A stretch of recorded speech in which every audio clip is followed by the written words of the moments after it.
Predator, Killer of Killers review. The film opens with the Yautja Codex, the code of the predators. Go forth among the stars and seek only the strongest prey. They shall be your trophy. Become the killer of killers. 1. The Shield. Scandinavia, 841 AD, a clan of Vikings, led by Queen Ursa Lindsay Levanchi, is sailing on the seas to fight their enemies, the Krivichs tribe. Ursa travels with her son, Anders Damien Haas, and she is preparing him to kill when necessary. The Vikings arrive outside the ruined Krivich camp. They take one survivor, demanding to know the whereabouts of his leader, Zoran, Andrew Morgado. Ursa jams her axe into the man's side, forcing him to give up Zoran's location above Lake Ladoga. Ursa instructs Anders to kill the man, but as he tells Anders that his death will haunt him, Ursa just shuts him up by chopping him in half. From up above, a predator ship begins to descend. Before going to find Zoran, Ursa tells Anders why they are hunting him. A flashback shows that Zoran had forced Ursa's father Einar, Doug Cockle, to make the choice of killing him, which would lead to Ursa's death, or make her kill him to spare her. Einar puts Ursa's hand on Zoran's blade and forces it into his chest, but not before making Ursa swear to avenge him. The next day, the Vikings arrive at Zoran's camp. Ursa proceeds to brutally slaughter his soldiers alongside her warriors, until not one man is left in one piece. They make it inside Zoran's home, where he does not recognize Ursa until she mentions her father's name. Zoran proceeds to hurl insults at her until Anders decapitates the warlord. Moments later, the hulking, brutish predator makes its appearance.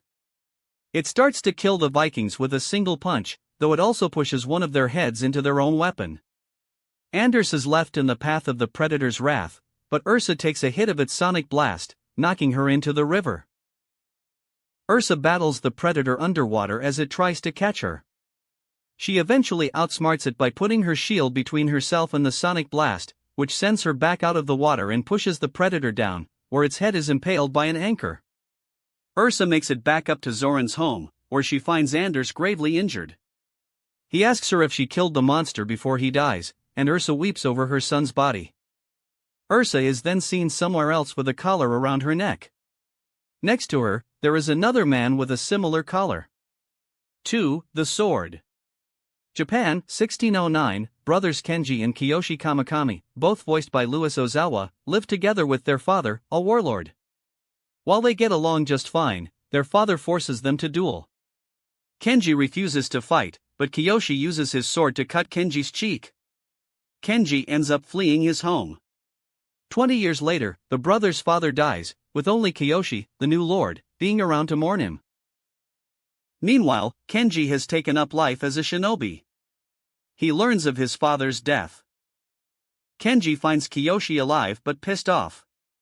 He tries to fight his brother again until they team up to take on the predator.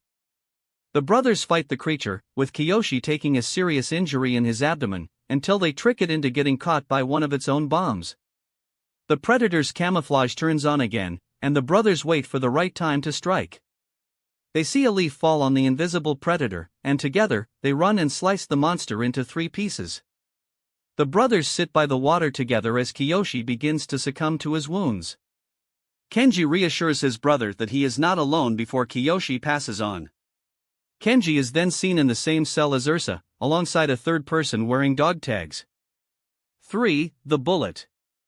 Florida, 1941, John Torres, Rick Gonzalez, is with his father, Felix Solis, when their car breaks down. Torres's dad tells him he flooded the engine, and while he knows his son has dreams to fly, he hands him a draft notice. Torres reports to Captain Vandy, Michael Bean, and is set to be a Wildcat fighter pilot. A mysterious object hits one of their planes, so Vandy leads a squadron to go investigate while Torres is left on the carrier to observe the item that pierced the plane.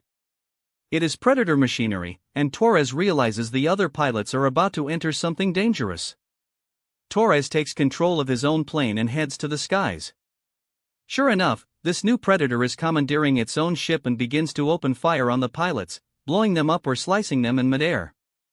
Torres's plane gets hit, forcing him to get out and remove the flaming explosive back towards the Predator's ship. Vandy tries to buy Torres some time, causing him to get beheaded by the Predator's weaponry. Torres tricks the Predator into chasing him into enemy territory. The ships fire their cannons and artillery at the two aircrafts, causing the Predator ship to get knocked into the water. It rises up again not long after, but Torres has another plan. He lets the Predator harpoon his plane and tricks it into pulling out its engine. And that's a wrap on today's review. Whether you loved the film or felt it missed the mark, I'd love to hear your thoughts in the comments below. If you enjoyed this video, don't forget to hit that like button, subscribe for more deep dives into cinema, and ring the bell so you never miss a review. Thanks for watching, and until next time, stay curious, stay critical, and keep watching great films.